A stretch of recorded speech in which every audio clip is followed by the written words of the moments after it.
Yeah, I didn't get a chance to thank our fans for Saturday. The environment on Saturday in Neville was, incredible as always. And, we got another ranked opponent coming in here, tomorrow afternoon.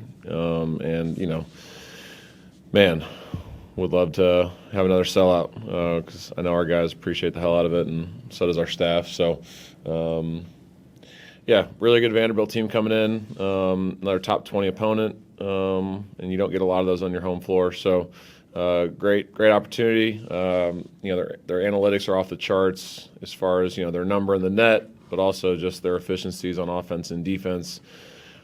Got off to a great start, 16-0, and have kind of had some injury bugs, but they've still been able to get some quality wins in that stretch. Had a great non-conference, and they just got some special players on their team. Tyler Tanner is one of the best point guards in all of college basketball. 18 and 5, and almost a 3-to-1 assist turnover ratio, and leads our league in steals, I think. So just does a little bit of everything for them. And Tyler Nichols is probably the best shooter in our league, and I think he's like 5th in the country in three-point field goal percentage. Really high-powered offense, and they're a very efficient defense as well. So really good team. It's our 13th quad 1 game of the year, and this one starts another 4 out of 5 stretch of quad 1 games. So say it again, another great opportunity, to bounce back and play a really good Vanderbilt team. So with that, take any questions. Stephen, you said at the game that Vandy has a really unique offense. Just kind of what stands out about them. I know they take a lot of jumpers. They're not huge, but they've been able to score inside and outside really well this year.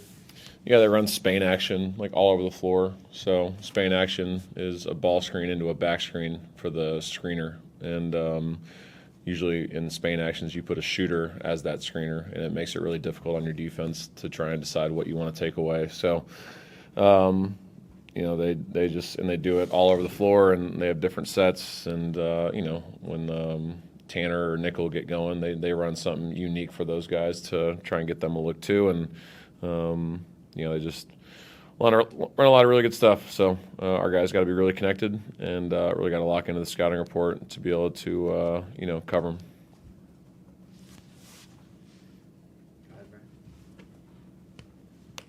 Talked about getting more minutes for Jovic. Is that pretty tough with the way Keyshawn Murphy's playing right now and the way Sebastian Williams is playing, especially defensively? And any ideas on how you can do that? Yeah, the best thing we could do is maybe slide Seb down to some 3 and have Phillip play some 4. So that's probably the would make the most sense. But you're right, Murph's playing great, Sebastian's playing great. Those are 2 of our better defenders. So, but still got to find a way to get him more than 12 minutes out there because he just does so many little things that affect winning, and we got to reward him for that, and we got to do a better job in that area. You guys ran KO at the 1 some there in the game. What do you like about that lineup, and is that something you might want to do a little bit more with whenever Todd's on the bench?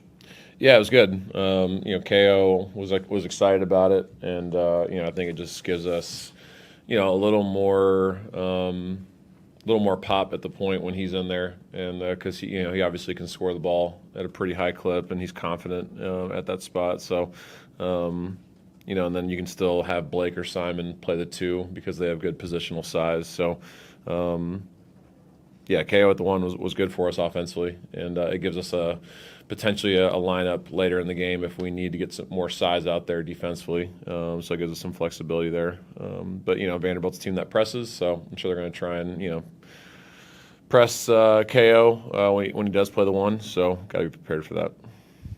You mentioned the Tyler Tanner matchup, and after the game, talking about getting your better players to be better defenders. I guess this probably isn't a very difficult matchup to get them up for with a guy in the backcourt like Tanner for Tahad and for guys like KO to defend. Yeah, it wasn't our on-the-ball defense that I was really speaking about. It was our off-the-ball defense. We were out of position off the ball too many times, especially in ball screens. And if you do that against this team, you're screwed. So we got to do a great job off the ball of really loading to it and, showing help. Multiple times in the Alabama game, the ball screen's happening over here, and we're guarding a guy in the corner, and we're just completely face guard, or we're all the way over there because we're worried about him shooting the ball. as opposed to loading to it and offering help and assistance to the guys in the ball screen. So in the first half, we did a really good job of it because Sebastian was down there, and Sebastian's always in the right spots, which is why he's such a good player. Second half, we were not loaded to the ball because Sebastian wasn't in that spot. The rest of our guys have to do a better job of understanding off-the-ball positioning. Our on-the-ball defense was actually pretty good. I thought we did a good job. You know that LeBaron and Aiden are going to obviously make some tough shots. They're really good players. Like that's part of it.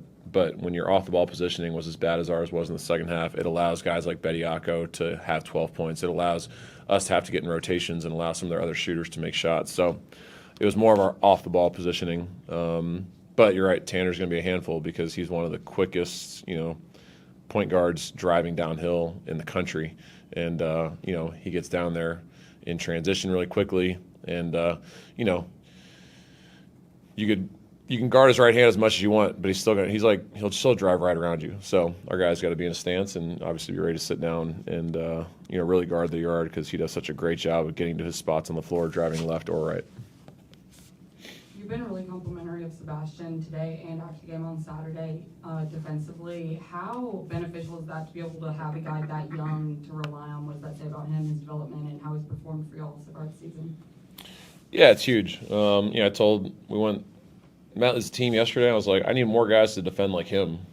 If we want to win close games, like we're right where we need to be in all these games. But it comes down to getting a couple stops late. And if all of you, had the same attention to detail and the same sense of urgency that Sebastian does, like we win these games, right? So it's great having it, and it's rare to have a freshman that's that guy you talk about. So I need my older guys to, and here's the thing. They're all capable of doing it too. You know what I mean? And we've seen it in games this season. So we just gotta, we just got to lock back in on a couple of the small details of what we're doing defensively. And if we do that, we'll be fine. McLaughlin last season really stood out for Vandy. He's having a really good year again. Mm-hmm. What does he bring to them as one of their bigger guys, but a guy who kind of can go all over the floor? Right. He brings a level of toughness. I think he had 14 rebounds against us last year. So, and that was against a team that had, Janai and Dylan and Chaney and some really good bigs. So he was really effective and plays really hard. And he can make shots. He can finish around the rim. So he's very versatile. He can defend, moves his feet well. So does a lot of really good things for him. And they got multiple guys that are like that just are very effective in what they do. And McLaughlin, no exception. He does a great job for him, and he brings a lot of value when he's on the floor. You mentioned Simon a couple minutes ago. I guess how is he doing? I know that he had that injury earlier in the year, and then Abdul as well. Are either of them in position, do you think, to contribute any sort of minutes down the stretch of the SEC season? Yeah, we may look at inserting Simon in some minutes at the two if KO is going to play some one. So we're still kind of going back and forth on that. And Abdul is still kind of coming back and like rehabbing his back, and so we're not going to rush his process because back injuries are touchy. So he's more just in the rehab stages still, and just trying to get stronger and more comfortable. But I think Simon is a guy that you could see getting some minutes in the coming games. 3-point defended this year. Teams have had some success against y'all here, especially recently. Is that more of, like you were talking about earlier, the off-ball stuff, just not fading off too much, or locking in the side more than what you guys are doing on the ball with them? Yeah, it's interesting. I right before I came down here, I'm clipping right now every 3-point attempt and make in conference through 10 games and categorizing them based on where they off of ball screens off the ball, transition, drive, draw dishes, downstream dribble handoffs, just all the different ways that people are shooting and getting threes, and trying to figure out if there's a pattern as to why people are shooting 39% against us. So part of it is obviously, us trying to be more intentional on being in the gap. So, because, the first game of the year, Georgia, they just drove us because we were so spread out, and we couldn't let that happen.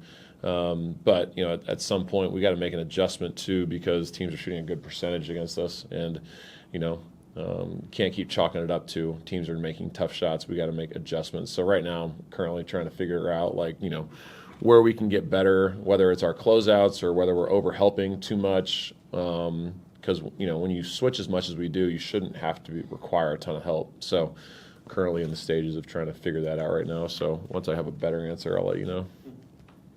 Any other questions? All right. Thanks. Coach. Thanks.